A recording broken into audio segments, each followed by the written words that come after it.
three sisters, one sound all their own. A band known as the Tiarras expressed their passion for tejano and rock and roll music on stages all over Austin and around the world.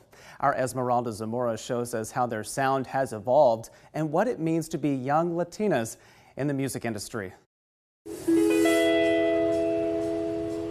Through a blend of traditional tejano rhythm and early rock and roll vibes, the unique sounds of the Baltierra sister trio was born. We make music to empower people. Tiffany, Tori, and Sophia channel their deep Latina roots every time they step on stage. We want people to feel that energy and take what you can and what you need from our music, and we do the same from everybody else. Making their first debut in 2012 as the Tiarra girls, their sound was geared toward their early stages of adolescence. Now, their sound has reached adulthood.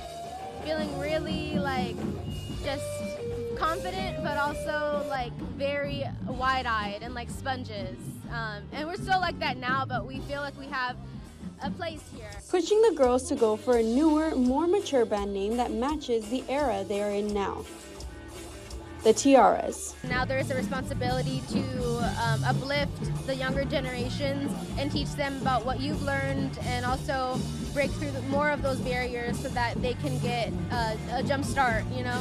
And it's a really cool feeling, but it is a lot of responsibility. The three sisters say they owe it all to their parents Hector and Debbie Baltierra for keeping them close to their heritage and helping them pursue their passion for music. We lost our mom very suddenly last year, and it's been hard to talk about that. We're still doing a lot of processing, but the universe has been very fruitful and giving to us. For the first time, the trio will be taking the stage as the Tiarras at this year's Austin City Limits Music Festival, flipping the page on the next chapter of their musical careers. Well, we are super excited. We thought it was a scam. We were like, no way, we've been waiting for this forever.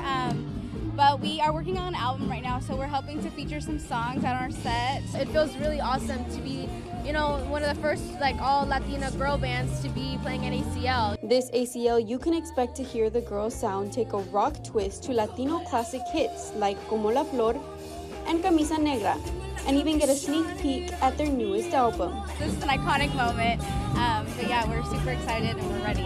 And the Tiarras are always proud to be Latina. Wow, that's so cool. All month we have shared stories from across the country to celebrate Hispanic Heritage Month. Some of those are from right here in Central Texas, including that story you just saw.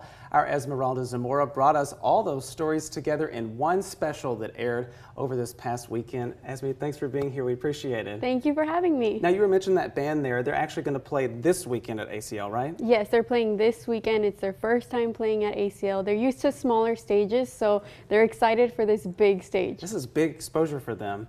Now, one of your stories focused on a restaurant owner here in Austin. He's from Venezuela originally. Talk to us about his journey there. Yeah, this was one of my favorite stories to work on because not only did I go see his restaurant, what he's built, but I've learned more about him on a personal level, kind of asking him how he did it to drop everything and just move here to follow a dream and then make that dream happen and just sit back and watch how the entire community comes together and loves the restaurant, loves him as a person. He brought the Venezuela community together in Austin. It was already here, but now they have a place to be. They have a place to be together, and it's just awesome. Yeah, and not only that, it made us all hungry as we were watching that story too, so that was amazing.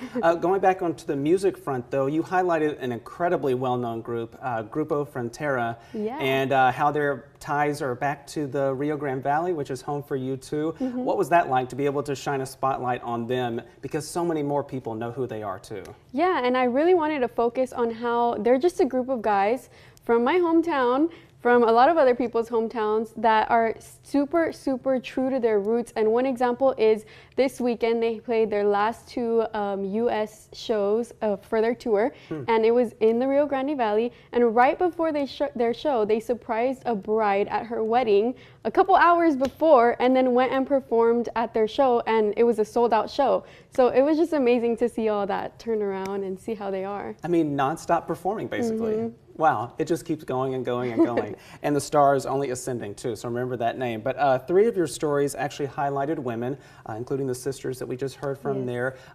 what was really interesting about the three of their stories is that they really want to serve as role models for others. Yeah, and amongst the Latino community, being a woman doesn't necessarily mean that you are the one in power in your home or you're a business owner. But these three women, in their own way, they showed that they are powerful and they're making a difference, and they are inspiring young Latinas all over the world to do the same in the kitchen, with their music, in the night scene, like Gabriella's and all of her businesses, even all the way to Houston. It's just amazing to see how they're growing and how they're empowering others. Yeah, again, just kind of charting a new path for so many other people, hopefully that will come behind them too. Yeah. All right, and if anybody wants to check out any of those stories you reported, where can they find them? Yes, so our special lives online at kxan.com. You can find the entire special there, and even articles on each and every story that we covered. Each one of them so well done, and I'm so glad you got to meet all these people and showcase it for a lot of our people at home too. So